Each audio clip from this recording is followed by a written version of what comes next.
Hello dear, स्वागत है आप लोगों के हमारे अपने यूट्यूब चैनल शिक्षा हब में। तो कैसे हो आप लोग? आई होप कि आप लोग बहुत अच्छे होंगे और अपना प्रिपरेशन बहुत अच्छे ढंग से कर रहे होंगे। तो मेरे प्यारे डियर, जैसे कि आप सभी को मालूम है कि हम लोग जो है अपने रिवीजन सेशन को जो है आगे कंटिन्यू कर रहे हैं। जैसे कि हम लोग हिस्ट्री को सबसे पहले उठाए हैं और हिस्ट्री का आज हमारा सेकेंड चैप्टर है, जिसमें हम पढ़ेंगे वैदिक सभ्यता। इसके पहले जो है हम लोग सिंधु घाटी सभ्यता को अच्छे से एकदम एमसीक्यू क्वेश्चन को प्रैक्टिस करने के साथ साथ उस टॉपिक को एकदम अच्छे से हम लोग रिवीजन भी कर चुके हैं। सेम वैसा ही और उससे थोड़ा सा कुछ ज़्यादा इम्प्रूव करके जो है आज की इस लेक्चर में जो है भाई हम आपको वैदिक सभ्यता को पढ़ाएंगे और वैदिक सभ्यता से जितने भी इम्पोर्टेंट क्वेश्चन बनेंगे उसको साथ साथ लिए हैं और प्लस में उसके जितने भी वन लाइनर इम्पॉर्टेंट फैक्ट्स हैं जो बच्चे इससे पहले इस टॉपिक को नहीं कभी पढ़े हैं उसको भी हम इसमें ऐड कर रखे हैं। ठीक है, तो बिना टाइम वेस्ट किए हम लोग चलते हैं टॉपिक पे और टॉपिक को कंटिन्यू करते हैं। तो देखिए, ये रहा हमारा आज का पहला क्वेश्चन। फर्स्ट क्वेश्चन को आप देखिए और प्लीज़ थोड़ा सा कोशिश आप ये ज़रूर करेंगे कि आप भी आंसर देने की कोशिश करेंगे। ठीक है, तो आप अगर अभी चैट बॉक्स में अगर आप दे रहे हैं तो अच्छी बातें हैं, नहीं तो आप कमेंट बॉक्स में भी आंसर दिया करें।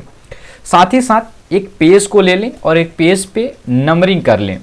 नंबरिंग करके और आंसर दें, देखिए कि कौन आपका आंसर सही हो रहा है, कौन गलत हो रहा है। ओके, देखिए हमारा फर्स्ट क्वेश्चन है कि ऋग वैदिक काल में गायत्री मंत्र के रचयिता थे, यानी कि कौन थे? जो ऋग वैदिक काल था, देखिए ये वैदिक सभ्यता जो है ये दो पार्ट में कैटेगराइज था। पहला पार्ट था ऋग वैदिक काल और दूसरा था उत्तर वैदिक काल। ठीक है, तो इन दोनों को देखते हैं। तो पहला है कि ऋग वैदिक काल में गायत्री मंत्र के रचयिता थे। ऑप्शन है विश्वामित्र, ऑप्शन बी है वशिष्ठ, ऑप्शन सी है अंगिरस और ऑप्शन डी है अगस्त्य। ठीक है, तो आपको बताना है कि इन तीनों में क्या जो है सही आंसर होने वाला है। ठीक है, चलिए फटाफट से मुझे आंसर करेंगे कमेंट बॉक्स में और मैं उम्मीद करता हूं कि आप जो भी आंसर करेंगे एकदम सही करेंगे। देखिए, बात करें तो इसका आंसर जो होगा ऑप्शन ए होगा। ठीक है, क्या होगा? ऑप्शन ए होगा, यानी कि जो विश्वामित्र थे वही जो थे ऋग वैदिक काल में गायत्री मंत्र के रचयिता थे। ओम भूर्य भुवः स्वः जो है ये मंत्र जो अक्सर आप सुनते होंगे, ये आपको विश्वामित्र के द्वारा गायत्री मंत्र में वैदिक काल में ऋग वैदिक काल में जो है देखने को मिला है। ठीक है, गायत्री मंत्र का सर्वप्रथम उल्लेख जो है ऋग वेद के तृतीय मंडल में मिलता है, जिसकी रचना विश्वामित्र ने की थी। ठीक है, आपको यहाँ से अनुभव लग गया होगा कि जो चीज़ें मैं पढ़ा रहा हूँ एकदम पूरा डीपली, ठीक है, कहने के लिए एमसीक्यू है, बाकी पूरा का पूरा इसमें हम लोग रिवीजन कर रहे हैं। एकदम वन शॉट रिवीजन इसको मान सकते हो। कम समय में अधिक से अधिक कंटेंट लेना और पूरे टॉपिक को कंप्लीट करना। ओके, सेकंड क्वेश्चन है। सेकंड क्वेश्चन कह रहा है कि आपका यहाँ से कि ऋग वैदिक काल के सर्वाधिक लोकप्रिय देवता कौन थे? ठीक है, यानी कि जो ऋग वेद था, यानी कि ऋग वेद वैदिक काल, यानी कि वैदिक काल में जो ऋग वैदिक काल था उसमें सर्वाधिक लोकप्रिय देवता कौन थे? तो ऑप्शन देखिए, आपको सबसे पहले तो आपको समझ में आ जा रहा होगा डिस्क्रिप्शन से। देखिए, ऋग वेद के प्रमुख जिन देवताओं का मुख्य रूप से वर्णन मिलता है वे हैं अग्नि, दूसरा है इंद्र, सोम, वरुण, सूर्य, अश्विनी, ईश्वर, पृथ्वी। यानी कि पूरे ये जो देवताओं का मैं नाम बताया इन सभी का जो है उल्लेख मिलता है ऋग वेद में। लेकिन क्वेश्चन कह रहा है कि सर्वाधिक लोकप्रिय यानी कि पॉपुलर, यानी कि जिन्हें सबसे ज़्यादा लोग मानते होंगे, प्यार करते होंगे, तो वो है इंद्रदेव। ठीक है, पिक्चर में देखकर आप तो अनुभव लगा ही लिए होंगे कि क्या है। चलिए आगे की ओर बढ़ते हैं। थर्ड क्वेश्चन देखिए, वर्ण व्यवस्था से संबंधित पुरुष सूक्त मूल्यता पाया जाता है, यानी कि किसमें? देखिए, पुरुष सूक्त ऋग वेद संहिता के 10वें मंडल का एक प्रमुख सूक्त यानी कि मंडल संग्रह है। ठीक है, जिसमें एक विराट पुरुष की चर्चा हुई है और उसके अंगों का वर्णन है, इसे ही पुरुष सूक्त कहते हैं। अब बात करें तो इसका आंसर जो होगा ऑप्शन नंबर सी है ऋग वेद। ठीक है, क्या होगा? ऑप्शन नंबर सी ऋग वेद होगा। ठीक है, मैं उम्मीद करूंगा कि आप लोग आंसर कर रहे होंगे। क्वेश्चन नंबर 4 है कि ऋग वैदिक काल में ठीक है। ऋग वैदिक काल में मंत्रों का कुल संग्रह है, यानी कि कुल कितने मंत्रों का संग्रह जो है ऋग वैदिक काल में आपको देखने को मिलता है। फाइनली अगर जो बच्चे हमारे लेक्चर को देखे होंगे उन्हें कोई परेशानी नहीं हो रहा होगा, वो आसानी से आंसर कर रहे होंगे और उनका रिवीजन बहुत ही अच्छे ढंग से चल रहा होगा। तो बताएं कि 4 नंबर क्वेश्चन का आंसर जो होगा, बता दें, ऑप्शन नंबर बी होगा, 1028 होगा। ठीक है, चलिए फाइनली आगे की ओर बढ़ते हैं। नेक्स्ट क्वेश्चन हमारा है, देखिए यहां से क्वेश्चन नंबर 5 है कि प्रारंभिक वैदिक काल में गोधूली का उपयोग किस रूप में किया जाता था। जो प्रारंभिक वैदिक काल था, यानी कि आरंभ में, स्टार्टिंग में वैदिक काल में गोधूली, ठीक है,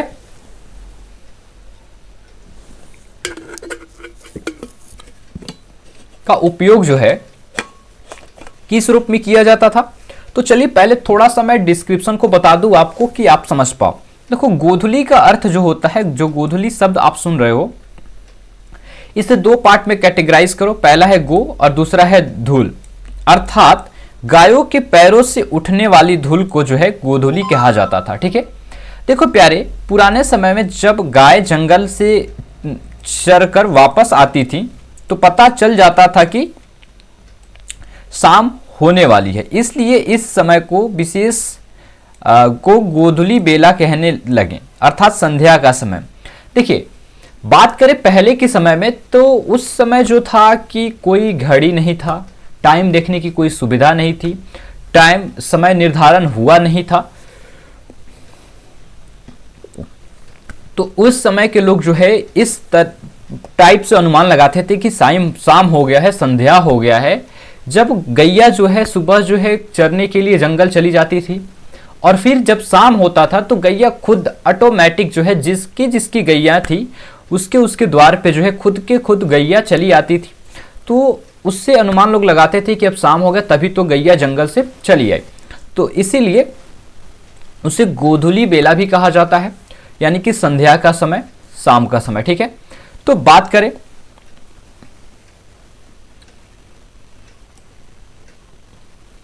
ऑप्शन नंबर बी जो होगा सही जवाब होगा। ठीक है, चलिए नेक्स्ट क्वेश्चन की ओर बढ़ते हैं। नेक्स्ट क्वेश्चन है 6 नंबर क्वेश्चन, उत्तर वैदिक काल के सर्वाधिक लोकप्रिय देवता कौन थे। यानी कि देखिए, मैं बताया कि वैदिक काल 2 पार्ट में कैटेगराइज था, एक ऋग वैदिक काल और दूसरा उत्तर वैदिक काल। बात करें कि पूरे ऋग वैदिक काल का जो कालखंड है वह है आपका 1500 से लेकर के 600 ईसा पूर्व। अब आप हमको बताएंगे कमेंट बॉक्स में कि ऋग वैदिक काल का समय कालखंड क्या है और उत्तर वैदिक काल का कालखंड क्या है। ओके, देखिए बात करें क्वेश्चन नंबर 6 का आंसर की, तो वैदिक काल में प्रजापति एक वैदिक देवता थे और वे ब्रह्मा के पुत्र माने जाते थे। ठीक है, प्रजापति एक देवता थे। ठीक है, और बात करें ऋग वैदिक काल में, तो ऋग वैदिक काल में जो थे इंद्र थे, लेकिन आकर के उत्तर वैदिक काल में बाबू प्रजापति हो जाते हैं। क्वेश्चन नंबर 7 है कि उत्तर वैदिक काल में कृषि अर्थव्यवस्था के विकास में निम्नलिखित में से कौन सा महत्वपूर्ण कारक था। देखिए, बात करें तो सर्वप्रथम उत्तर वैदिक काल के ग्रंथों में हमें इस धातु से के स्पष्ट संकेत प्राप्त होते हैं। अथर्ववेद के लोहाशय तथा श्याम आशय शब्द मिलते हैं। देखिए, अथर्ववेद में जो है 2 शब्दों का साक्ष्य मिलता है, लोहाशय और श्यामाशय शब्द मिलते हैं। विद्वानों ने लोहा शब्द को तांबे के अर्थ में तथा शाम को लोहे के अर्थ में ग्रहण किया। इस प्रकार अथर्ववेद में उल्लेखित श्यामाशय से तात्पर्य लौह धातु से होता है। तो इसका आंसर ही होगा option number B. Question number 7 का आंसर क्या होगा?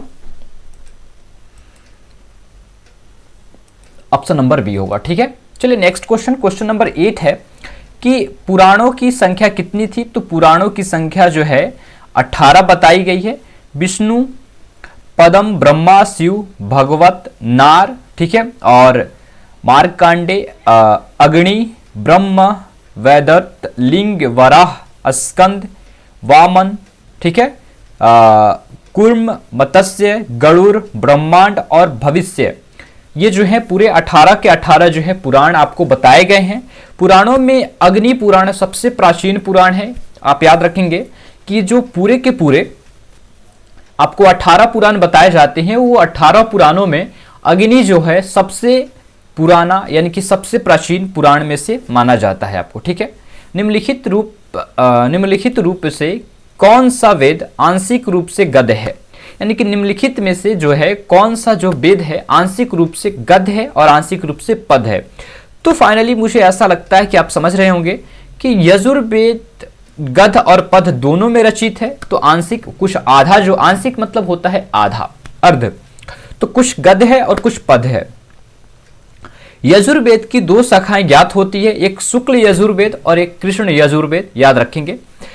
यजुर्वेद दो पार्ट्स में बटा है, एक है शुक्ल और एक है कृष्ण, ठीक है।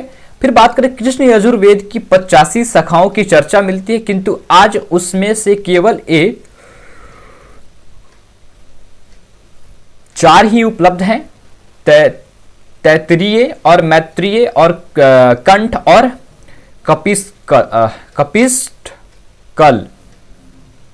कट सखा, ठीक है। तो ये 4 हैं, आप याद रखेंगे, बाकी इससे ज्यादा जानने की जरूरत नहीं है। बात करें 10 नंबर क्वेश्चन की, तो निम्नलिखित में से किस स्थल की खुदाई से भारत में लोहे के उपयोग का प्राचीनतम प्रमाण प्राप्त होता है। तो देखिए बात करें तो अतरंजी खेड़ा उत्तर प्रदेश के एटा जिलांतर्गत गंगा की सहायक काली नदी के तट पर स्थित है। इस स्थल की खोज जो है 1961 से 22 में अलेक्जेंडर कनिंघम ने किया था। तो आप बताओ कि 10 नंबर क्वेश्चन का आंसर जो होगा ऑप्शन नंबर सी होगा। ओके, फाइनली आगे की ओर बढ़ते हैं। नेक्स्ट क्वेश्चन है हमारा कि वैशेषिक दर्शन के प्रणेता ऋषि का नाम क्या है, यानी कि वैशेषिक दर्शन के प्रणेता ऋषि का जो है नाम क्या है। तो आपको दिख रहा होगा पिक्चर में कि महर्षि कणाद। देखिए कुछ ऐसी चीजों को मैं बताऊं कि न्यूटन की गति के नियमों की खोज से पहले भारतीय वैज्ञानिक और दार्शनिक महर्षि कणाद ने, ठीक है, यह सूत्र वैशेषिक सूत्र में लिखा था। जो न्यूटन की गति हम पढ़ते हैं, आप पढ़ते हो, जो वैज्ञानिकों ने खोजा है, उससे पहले जो है वैशेषिक सूत्र में जो है कणाद जो है अपने ग्रंथों में, अपने दर्शनों में उसका उल्लेख कर चुके थे, जो शक्ति और गति के बीच संबंध को वर्णन करता है, ठीक है। महर्षि कणाद को परमाणु सिद्धांत का जनक माना जाता है। एक बात बता दें कि हमारा वेद ऐसा है जो अभी वैज्ञानिकों ने जो खोज कर रहा है, जो शोध कर रहा है विज्ञानों के बारे में, वो कुछ पहले ही बता दिया गया था इन महर्षियों के द्वारा, ठीक है। तो हमारा वेद जो है हर एक चीज से भरा पड़ा है, ठीक है। फाइनली एक बात बता दें कि अगर आप प्यारे हमारे चैनल पे पहली बार विजिट कर रहे होंगे तो आपसे रिक्वेस्ट है कि प्लीज चैनल को सब्सक्राइब कर लीजिएगा। चैनल को सब्सक्राइब करके बगल की घंटी को प्रेस कर लेंगे। अगर ऐसा ही इंपॉर्टेंट सीरीज को, लेक्चर को देखना चाहते हैं तो, और ये कंटेंट और ये मटेरियल्स जो है अच्छे लग रहे होंगे, वीडियोस अच्छी लग रही हैं, तो प्लीज लाइक जरूर कर दीजिएगा। तब तक के लिए चलिए आगे कंटिन्यू करते हैं। मैं उम्मीद करूंगा कि आप जरूर लाइक करेंगे, ठीक है। क्वेश्चन नंबर 12 है कि निम्नलिखित में से किस वेद में पुरुष सूक्त सम्मिलित है। बताइए किस वेद में। तो ये क्वेश्चन मैं पहले ही बता चुका हूं, इसका डिस्क्रिप्शन में पूरा उल्लेख मैं कर चुका हूं। तो क्वेश्चन नंबर 12 का आंसर मैं उम्मीद करूंगा कि आप बताएंगे। क्वेश्चन नंबर 12 का आंसर है ऑप्शन नंबर ए, ऋग वेद, ठीक है। ऋग वेद, वैद ने ऋग वेद, ठीक है। बात करें 13 नंबर क्वेश्चन की, तो निम्नलिखित में से किस धार्मिक ग्रंथ को वेदांत भी कहा जाता है। देखिए बात करते हैं कि उपनिषद वैदिक साहित्य के अंतिम भाग तथा सारभूत सिद्धांतों के प्रतिपादक हैं, अतः इन्हें वेदांत भी कहा जाता है। तो देखिए डिस्क्रिप्शन से तो आपको आंसर मालूम चल रहा है, फिर भी मैं फाइनली बता दूं कि 13 नंबर क्वेश्चन का जो आंसर है वो आपका ऑप्शन नंबर बी होगा, उपनिषद। क्या होगा? उपनिषद होगा। प्रसिद्ध गायत्री मंत्र निम्नलिखित में से किस वेद में है? तो ऋग वेद में है। ये बहुत ही इजी क्वेश्चन है, मैं उम्मीद करता हूं कि सभी के सभी ये जान रहे होंगे। ओके, फिर भी मैं आगे की ओर कंटिन्यू करूं तो नेक्स्ट क्वेश्चन हमारा आगे की ओर बढ़े। तो नेक्स्ट क्वेश्चन है हमारा कि आप देखेंगे कि निम्नलिखित में से किस उपनिषद में वाजपेय, ठीक है, यज्ञ की क्रियाओं से संबंध में उल्लेख किया गया है? ऑप्शन ए है ऐत्रेय उपनिषद, ऑप्शन बी है तैत्तिरीय उपनिषद, ऑप्शन सी है छंदोग्य उपनिषद और ऑप्शन डी है बृहदारण्यक उपनिषद। फाइनली आप आंसर, इसका आंसर आप करोगे, मैं नहीं। कमेंट बॉक्स में प्लीज क्वेश्चन नंबर 15 का आंसर आप करना। फाइनली मैं उम्मीद करता हूं कि आप आंसर जरूर करोगे, ठीक है। चलिए मैं नेक्स्ट क्वेश्चन की ओर बढ़ूं तो नेक्स्ट क्वेश्चन हमारा कह रहा है कि भगवत गीता का अंश है, क्या है? कर्मयोग, ज्ञान योग, भक्ति योग, महाभारत, क्या है इसका अंश? देखिए, गीता का ज्ञान श्री कृष्ण द्वारा अर्जुन को कुरुक्षेत्र में युद्ध के मैदान में दिया गया है। यानी कि जब अर्जुन कुरुक्षेत्र में रण युद्ध में, रणभूमि में जब उतर गए थे, तब जब उनको जो है एक माया अपने परिवार, अपने संबंधियों के प्रति जो घिर रहा था, उसी का मार्गदर्शन जो है उस समय श्री कृष्ण जो है करते हैं। वही भगवत गीता जो है, गीता का ज्ञान जो है कृष्ण जो है अर्जुन को देते हैं। देखिए, इस ज्ञान के संकलन करता महर्षि व्यास हैं। मैं बता दूं फाइनली एक बात मेरे प्यारे, कि जो भी वेद, जो भी ग्रंथ लिखे गए हैं, जो भी आप रामायण समझो, गीता समझो, जो भी वह जिसके द्वारा लिखा गया है वो उसके रचयिता और उसके लेखक नहीं है, वो उसके संकलन करता है। जैसे कि उपदेश जो है श्री कृष्ण जो है अपने भक्त अर्जुन को दिए हैं, तो अब जिस तरीके से भी महर्षि वेद व्यास उन सब बातों को अर्जुन और श्री कृष्ण के बीच के संवाद को लिखे होंगे, वो हम और आप नहीं जानते हैं। वो जो है अनसुनी कहानी है, जो हम सुनते हैं, आपको बताते हैं, आप सुनते हैं, आप किसी और को बताते हैं, ठीक है। तो इसीलिए ऐसा कहा जाता है कि जब श्री कृष्ण अर्जुन को जो भी बात कहे हैं, उसको जो है महर्षि वेद व्यास जो है वो संकलन करते हैं, उसको एक बुक के माध्यम से आपके पास और हमारे पास पहुंचाते हैं, ताकि उसे हम और आप जान सकें। नेक्स्ट, तमसो माह ज्योति गर्मय कथन है, यानी कि किसका? तो बताएं कि ओम अस्तो मां सद्गमय तमसो मां ज्योति गर्मय, ठीक है। मृत्यो मोड प्यारे, थोड़ा संस्कृत में अच्छे से नहीं पढ़ पाता हूं, इसलिए है जो बृहदारण्यक उपनिषद से जुड़ा एक उपनिषद है। बृहद यानी कि बड़ा, आर्यणक मतलब वन, दो शब्दों के मेल से यह एक बृहदारण्यक नामक पड़ा है। तो बात करें तो इसका आंसर जो होगा 17 नंबर क्वेश्चन का ऑप्शन नंबर ए होगा, उपनिषद। क्या होगा प्यारे? उपनिषद होगा। आगे की ओर कंटिन्यू करते हैं। सत्यमेव जयते किस उपनिषद की उक्ति है? ठीक है, किस उपनिषद की उक्ति है? युक्ति भी कह सकते हो। तो बता दें कि सत्यमेव जयते सूत्र वाक्य मुंडकोपनिषद से लिया गया है, ठीक है। बात करें, यह मूल्यतः मुंडक उपनिषद के सर्वज्ञात मंत्र का शुरुआती हिस्सा है। वह है सत्यमेव जयते नातृत्य सत्येन पंथा बितातो देवायन, ठीक है, यह मंत्र है। बात करें, हमारा राष्ट्रीय नारा सत्यमेव जयते है, जो कि 26 जनवरी 1950 में हमें हमारा राष्ट्रीय नारा घोषित किया गया था, सत्यमेव जयते को। फिर बात करें कि इस मुंडकोपनिषद से सत्यमेव जयते को ढूंढकर, खोजकर किसने निकाला, तो इसका आंसर कमेंट बॉक्स में आप करोगे। फिर मैं फाइनली आगे की ओर कंटिन्यू करता हूं। आगे की ओर कंटिन्यू किया तो नेक्स्ट क्वेश्चन देखो, नेक्स्ट क्वेश्चन है 19 नंबर।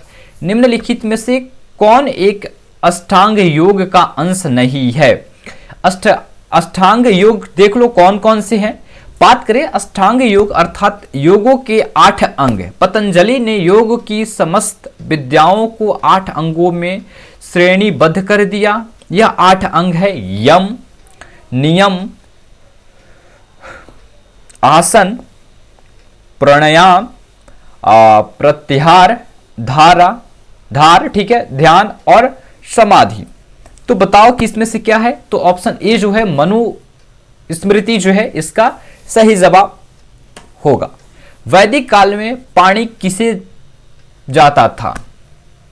वैदिक काल में पानी नहीं पानी किसे जाता था, यानी कि बात करें किसे कहा जाता था, तो 20 नंबर यानी कि 20 नंबर क्वेश्चन का आंसर है ऑप्शन नंबर ए है, जिनका व्यापार पर नियंत्रण था उसे। उपनिषद निम्न नाम से जाना जाता था। अब बताओ कि किस नाम से उपनिषद को जाना जाता था, तो इसका है वेदांत को ही उपनिषद कहा जाता था। आगे की ओर बढ़ो। निम्नलिखित में से किसके विरुद्ध 10 कबीला के शासकों ने वैदिक काल में दशराज युद्ध लड़ा था? तो आप और हम सब जानते हैं कि दशराज युद्ध एक युद्ध था जिसका उल्लेख ऋग्वेद के 7वें मंडल में मिलता है। और बात करें 22 नंबर क्वेश्चन की, तो ऑप्शन नंबर बी होगा सुदास जो था उसके विरुद्ध। ठीक है। रावी नदी का वैदिक नाम क्या था? तो देखो, रावी नदी का वैदिक नाम जो था पुरुषाणी था, यानी कि ऑप्शन नंबर ए होगा। रावी उत्तर भारत में बहने वाली एक नदी थी। ठीक है। इसका ऋग वैदिक कालीन नाम पुरुषणी था। ठीक है। बात करें तो इसे लाहौर नदी भी कहा जाता है। ठीक है। रावी नदी हिमाचल प्रदेश के कांगड़ा जिले में रोहतांग दर्रे से निकलकर हिमाचल प्रदेश, जम्मू कश्मीर तथा पंजाब होते हुए पाकिस्तान से बहती हुई झांग जिले के समीप पर चिनाब नदी में मिल जाती है। कुछ इस प्रकार से बहती हुई आती है। ठीक है। आगे की ओर चलिए, इस क्वेश्चन का भी आंसर आपको करना है। 24 नंबर क्वेश्चन है। 24 नंबर क्वेश्चन देखिए, कह रहा है कि अधोलिखित में से कौन एक 4 वाक्य के अनुसार सर्वोच्च मूल्य है? बताओ 24 नंबर क्वेश्चन का आंसर क्या होगा? धर्म, अर्थ, काम, भक्ति। ओके, बताना आप आंसर। बात करें 25 नंबर क्वेश्चन की, निम्नलिखित में से एक वैदिक साहित्य में किस स्त्री का उल्लेख मिलता है? तो आप सब जानते हो कि लोपामुद्रा जो थी उसका उल्लेख जो है आपको देखने को मिलता है।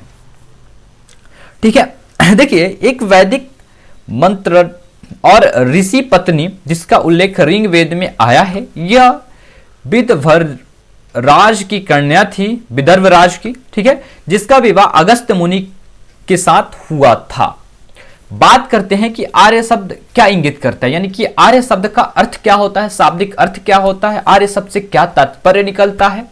तो सबका आंसर एक ही होगा, श्रेष्ठ वंश। श्रेष्ठ और कुलीन जो है आर्य शब्द का अर्थ होता है, या आर्य शब्द इंगित करता है, या आर्य शब्द डिनोट करता है।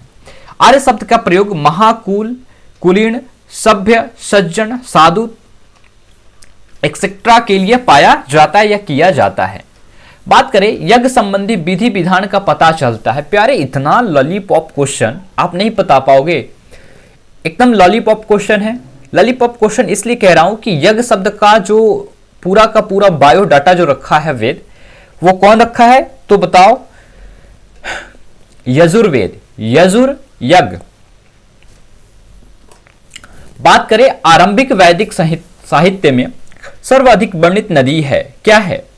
देखो, वैदिक काल में सरस्वती की बड़ी महिमा थी और इसे परम पवित्र नदी माना जाता था। वैदिक काल एक ऐसा समय था जिसमें, अभी तो हम गंगा की बखान बहुत ज्यादा करते थे, लेकिन वैदिक काल में सरस्वती की गंगा के तरह ही बखान था और सबसे पवित्र नदी जो है गंगा को माना जाता था, क्योंकि इसके तट के पास रहकर तथा इसी नदी के पानी का सेवन करते हुए ऋषियों ने वेदों की रचना और वैदिक ज्ञान का विस्तार किया।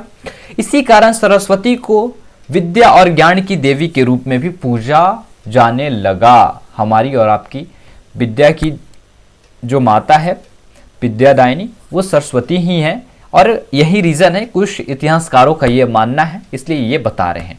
बाकी हमारा और आपका तो क्या है? आस्था है, निष्ठा है। बात करें 28 नंबर क्वेश्चन की, तो 28 नंबर क्वेश्चन का सही जवाब मैं बात करूं तो क्या है? तो ऑप्शन नंबर सी है, सरस्वती। आगे की ओर कंटिन्यू करेंगे तो वेदों की संख्या कितनी है? तो वेदों की संख्या कितनी है? 3 है। क्या है? 2 है, 1 है या 0 है? वेद होते ही नहीं है। तो मैं उम्मीद करूंगा कि आप जान रहे हैं कि वेदों की संख्या 4 होता है, ऋग, यजुर, साम, अथर्व। ठीक है। सबसे प्राचीन वेद ऋग वेद है और सबसे बाद में यानी कि सबसे आधुनिक वेद अथर्व वेद है। बात करते हैं 30 नंबर क्वेश्चन, निम्नलिखित में से किसका नाम माते माता, देवी माता एवं नदी माता संबोधित किया गया है? तो बात करें सरस्वती की, ऑप्शन नंबर बी जो है सही जवाब है, सरस्वती जो है सही जवाब है। बात करें अगला क्वेश्चन, ऋग्वेद का कौन सा मंडल पूर्णतः सोम को समर्पित है? ऋग्वेद का कोई एक ऐसा मंडल है जो पूर्णतः सोमदेव को समर्पित है, वो कौन है? तीसरा मंडल में तो गायत्री मंत्र है, पहला में आपको नहीं पता, नौवां नहीं पता, पांचवा नहीं पता, तो एक ऑप्शन तो ऑटोमेटिक कटा, बचा 3। तो नौवां मंडल जो है, पूरा का पूरा मंडल जो है वो सोमदेव को समर्पित है। देखो, मंडल मतलब ही होता है एक चैप्टर। जैसे कि आज हम जो चैप्टर पढ़ रहे हैं वैदिक सभ्यता, अगर पूछा जाए कि हिस्ट्री में जो हम पढ़ाए हैं वो सेकंड चैप्टर, वो पूरा का पूरा किसके प्रति समर्पित है? तो वैदिक सभ्यता के प्रति। यानी कि जो चैप्टर है ये सेकंड, इसमें पूरा का पूरा वैदिक सभ्यता से रिलेटेड ही सभी चीजों को लिखा गया है, सभी चीजों को बताया गया है। ओके, देखिए, निम्नलिखित में से किसे प्रस्थात्रयी में शामिल नहीं किया गया है? ठीक है, तो इसका जो आंसर होगा वो होगा मनुस्मृति। प्रस्थान 3 महाग्रंथों से होता है। देखिए, प्रस्थानत्रयी का मतलब होता है प्रस्थान 3 महाग्रंथ, जिसमें उपनिषद, ब्रह्मसूत्र और तीसरे महाग्रंथ में श्रीमद् भगवत गीता का स्थान है। ठीक है, इन तीनों की को प्रस्थानत्रयी या प्रारंभ त्रयी भी कहते हैं। यानी कि 32 नंबर क्वेश्चन का आंसर होगा option number D, Manusmriti. Okay, finally आगे की ओर, ऋग्वेद की सबसे पवित्र नदी किसे माना गया है? तो वही है सरस्वती को। भारतीय संगीत का जनक किस वेद को माना गया है? तो सामवेद को माना गया है संगीत का जनक। ठीक है, बात करें सामवेद अन्य 3 वेदों के आधार की दृष्टि से सबसे छोटा वेद है, एकदम छोटा सा वेद है। बात करें सामवेद में के एक 1875 मंत्रों में से 69 को छोड़कर बाकी सब मंत्र ऋग्वेद के ही हैं। यानी कि ऋग्वेद के बेस पे ही सामवेद का रचना हुआ है। ऋग्वेद में कितने मंडल हैं? तो 10 मंडल हैं, 1028 सूक्त हैं और वर्तमान में 10,462 मंत्र अभी ऋग्वेद में देखने को मिल रहे हैं। यजुर्वेद में किसका उल्लेख है? तो यजुर्वेद में यज्ञ का उल्लेख है, ये सब जानते हैं। ऑप्शन नंबर ए सही जवाब होगा। सबसे नवीनतम वेद कौन है? तो ऑप्शन नंबर डी जो होगा अथर्ववेद, ये नया वेद होगा। ओके, चलो आगे। प्राचीन भारत में निष्क जाने जाते हैं किस नाम से? तो बता दें कि इसका जो सही जवाब है प्यारे, ऑप्शन नंबर ई होगा स्वर्ण आभूषण से। किससे जाने जाते थे? स्वर्ण आभूषण से जाने जाते थे। ठीक है, अब बात करते हैं नेक्स्ट। न्याय दर्शन को प्रचारित किया था। प्रचारित यानी कि प्रचार किसने? चारवाक ने, गौतम ने, कपिल ने, जैमिनी ने। देखो, न्याय दर्शन भारत के 6 वैदिक दर्शनों में एक दर्शन है। बात करें इसके प्रवर्तक ऋषि अक्षपाद गौतम है, जिनका न्याय सूत्र इस दर्शन का सबसे प्राचीन एवं प्रसिद्ध ग्रंथ माना गया है, यानी कि है। फिर बात करें त्रयी नाम है। त्रयी किसे कहते हैं? 3 ग्रंथों को त्रयी कहते हैं, अथर्ववेद को छोड़कर के तीनों को त्रयी कहते हैं। ओके, गायत्री मंत्र उल्लेख ऋग्वेद के किस मंडल में है? तो तीसरे मंडल में है, आप जान रहे हो इस बात को। उपनिषदों की संख्या कितनी है? तो उपनिषदों की संख्या 108 है। बात करें इनकी संख्या लगभग 108 है, किंतु मुख्यतः उपनिषद 13 है। मुख्य रूप से 13 ही उपनिषद हैं। हर एक उपनिषद किसी न किसी वेद से जुड़ा हुआ है। ठीक है, तो ये 13 के 13 हैं, 13 जो भी है। व्याकरण की सर्वप्रथम रचित पुस्तक कौन है? तो अष्टाध्यायी जो है सबसे पहली है।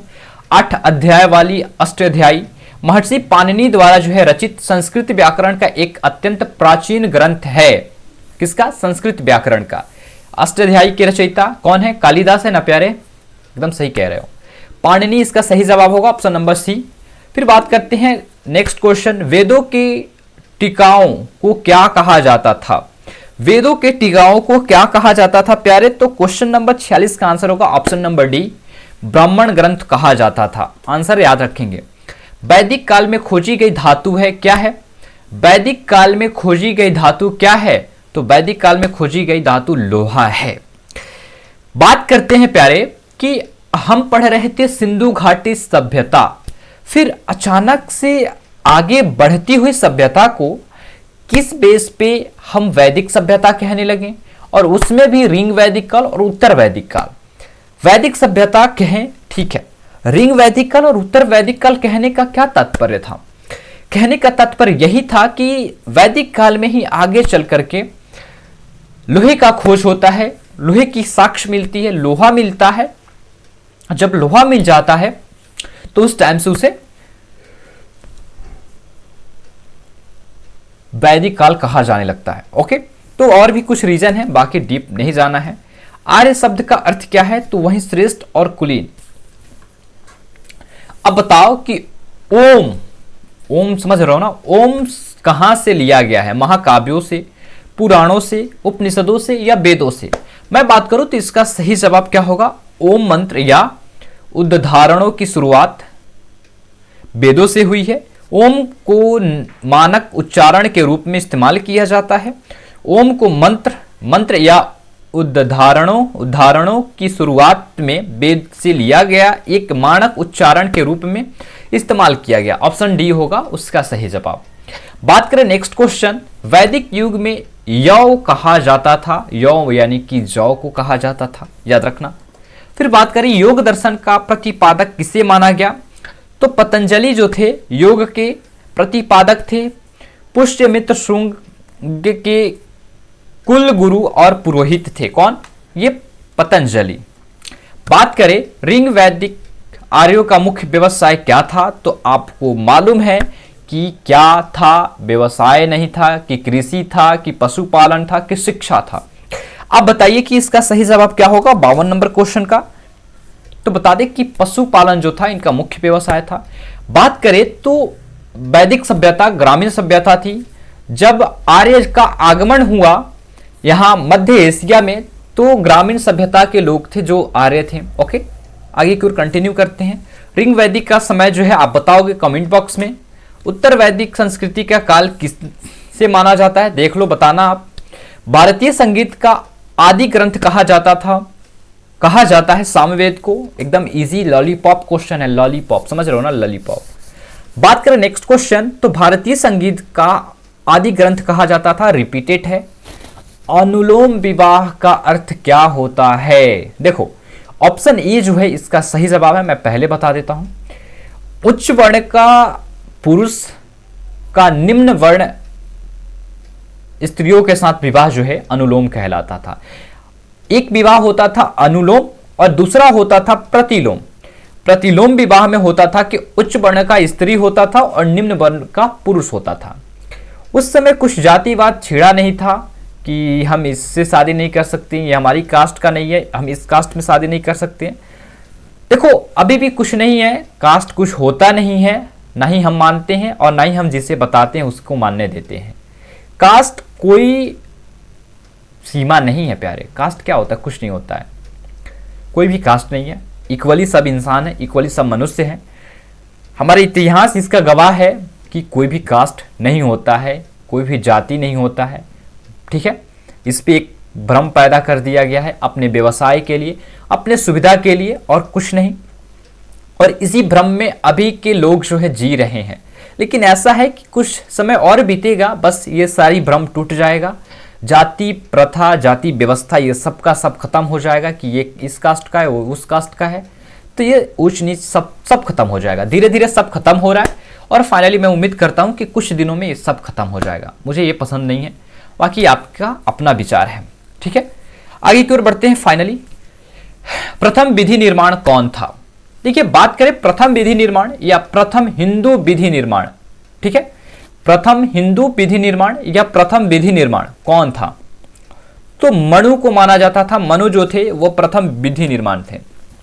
अस्तो मां सदगम्या तमसो मां ज्योति गर्ममय, ठीक है, जो है ये कहां से लिया गया है?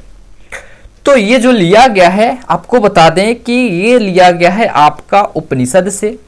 ठीक है, जो पहले भी इस टॉपिक पे हम लोग चर्चा किए।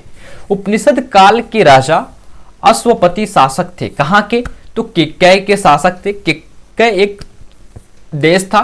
अब उस केकय को मत समझना जो श्री राम की माताजी थी, वो एक इस देश का नाम है। आगे की ओर बढ़ो। वैशेषिक दर्शन के प्रतिपादक कौन थे? एकदम वेरी वेरी इंपॉर्टेंट लेक्चर मैं दे रहा हूं आपको, वेरी वेरी इंपॉर्टेंट क्वेश्चन दे रहा हूं मैं आपको।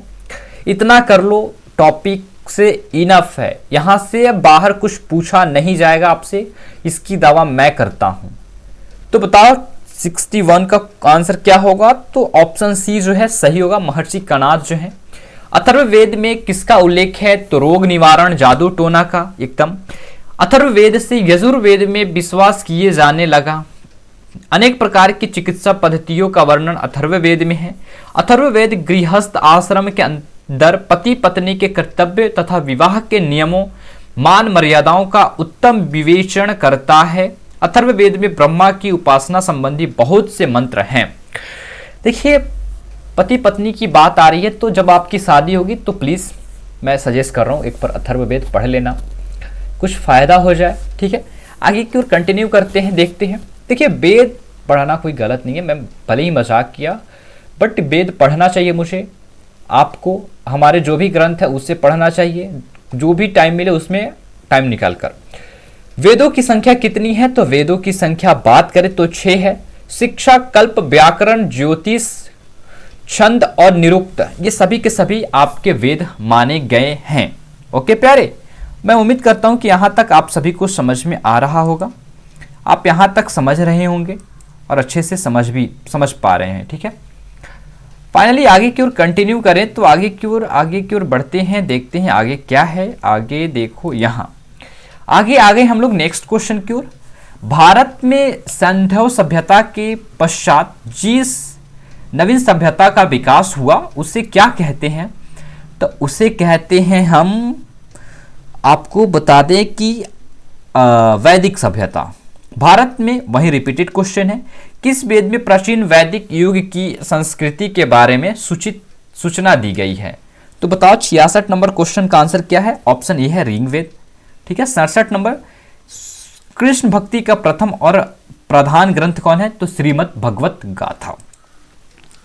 प्यारे, यहां तक होता है हमारा लेक्चर समाप्त। फिर आगे हम कंटिन्यू करते हैं एक रिवीजन सेशन। ठीक है, दिल थाम के बैठिए, एकदम वेरी वेरी इंपॉर्टेंट लेक्चर है आपके लिए। देखिएगा, इतना मजा आएगा इस रिवीजन को करके, आपको लगेगा कि मुझे तो पूरे के पूरे टॉपिक याद है वैदिक सभ्यता की। देखिए, बात करें, ऋग वैदिक काल में गायत्री मंत्र के रचयिता विश्वामित्र थे। ठीक है, कौन थे? विश्वामित्र थे। बात करें तो ऋग वैदिक काल के सर्वाधिक लोकप्रिय देव इंद्र थे। वर्ण व्यवस्था से संबंधित पुरुष सूक्त मूल्यता पाया जाता था ऋग्वेद में। ऋग वैदिक काल में मंत्रों का एक संग्रह है, कितना? 1028। प्रारंभिक वैदिक काल में गोधूली का उपयोग एक माप के रूप में किया जाता था, जिसे समय आप समझ सकते हो। उत्तर वैदिक काल के सर्वाधिक लोकप्रिय देवता प्रजापति थी, जो ब्रह्मा के पुत्र कहे जाते थे। उत्तर वैदिक काल में कृषि अर्थव्यवस्था के विकास में निम्नलिखित में से कौन सा महत्वपूर्ण कारक था? तो लौह तकनीक था। पुराणों की संख्या 18 थी। ठीक है, तो ये रिवीजन चल रहा है रैपिड फायर, एकदम थोड़ा याद, धैर्य रखो, पेशेंस रखो, लेक्चर कंप्लीट है। निम्नलिखित रूप से कौन सा वेद आंशिक रूप से गद्य है? तो साम है। निम्नलिखित में से किस स्थल की खुदाई से भारत में लौह का उपयोग? तो देखो, अंतरन जी खेड़ा जो है। वैशेषिक दर्शन के प्रणेता ऋषि का नाम है कणाद। ठीक है, निम्नलिखित में से किस वेद में पुरुष सूक्त सम्मिलित है? तो ऋग्वेद। निम्नलिखित में से किस धार्मिक ग्रंथ को वैदिक वेदांत भी कहा गया है? तो उपनिषद को। प्रसिद्ध गायत्री मंत्र निम्नलिखित में से किस वेद में है? तो ऋग्वेद में है। निम्नलिखित में से किस उपनिषद में वाजपेयी यज्ञ की क्रियाओं से संबंधित? इसका आंसर तो आपको खुद करना है, करो आंसर। आगे की ओर कंटिन्यू करते हैं, चलो।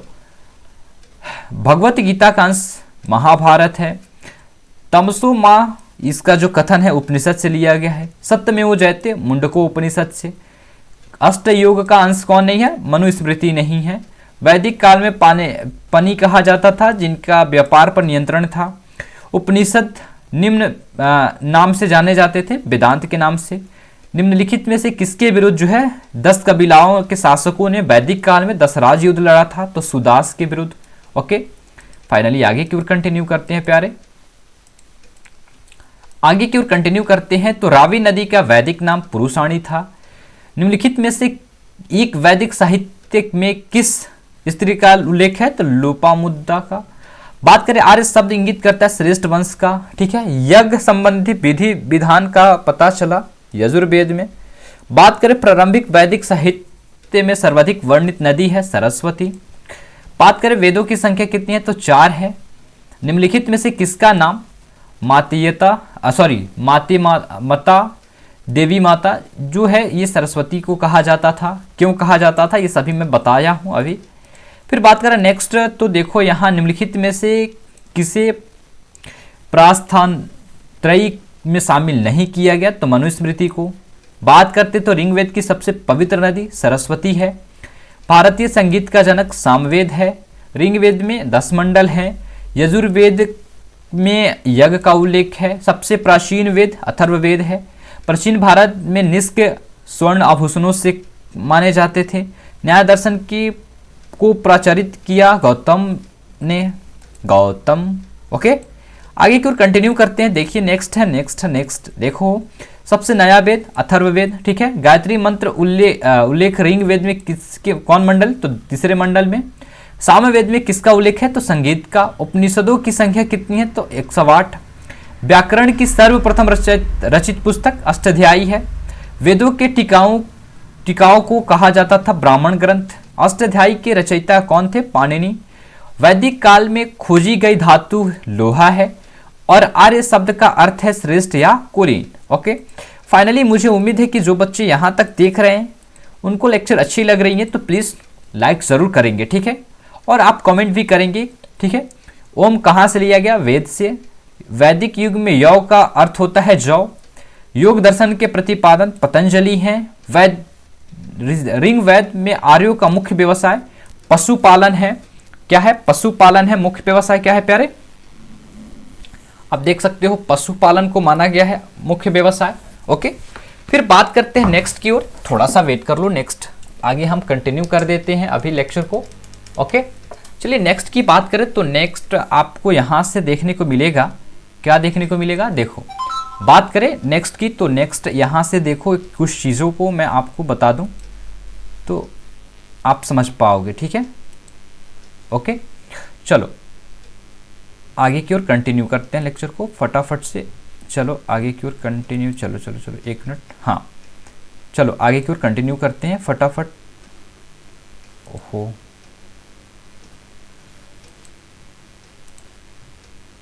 यहाँ देखो, फिर देखो यहाँ तक हो गया। आगे की ओर देखो, भारतीय संगीत का आदि ग्रंथ कहा जाता था ऋग्वेद को। अनुलोम विवाह क्या है? प्रथम विधि निर्माता कौन था? मनु था। उपनिषद काल के राजा अश्वपति के शासक थे। वैशेषिक दर्शन के प्रतिपादक महर्षि कणाद थे। और अथर्ववेद में किसका उल्लेख मिला है? तो सभी का। आप समझ लो सभी का किसका। फिर बात करें वेदांगों की संख्या कितनी थी? तो 6 थी। कुल मिलाकर के हम लोगों ने पूरे के पूरा रिवीजन कर लिया, रिवीजन किया। यहाँ तक हमारा रहा लास्ट लेक्चर का स्लाइड। और मैं उम्मीद करता हूँ कि आप लोगों को ये लेक्चर बहुत ही पसंद आया होगा, बहुत ही अच्छा लगा होगा। मैं उम्मीद करूँगा कि आप इसे अच्छे से पढ़े होंगे।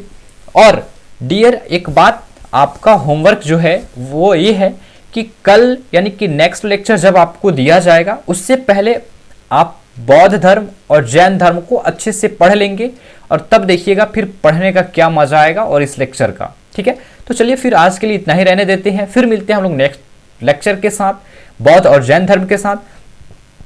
तब तक के लिए आप सभी को थैंक यू। जय हिंद प्यारे। वीडियो अच्छी लगी हो तो वीडियो को लाइक जरूर कीजिएगा। चैनल पे पहली बार विजिट किए होंगे तो चैनल को सब्सक्राइब करके बगल के घंटी को प्रेस करके ही जाइएगा। तो चलिए फिर मिलेंगे, तब तक के लिए सभी को थैंक यू। जय हिंद, बाबा डियर, लव यू। चलिए फिर मिलते हैं नेक्स्ट लेक्चर के साथ। ओके, चलिए।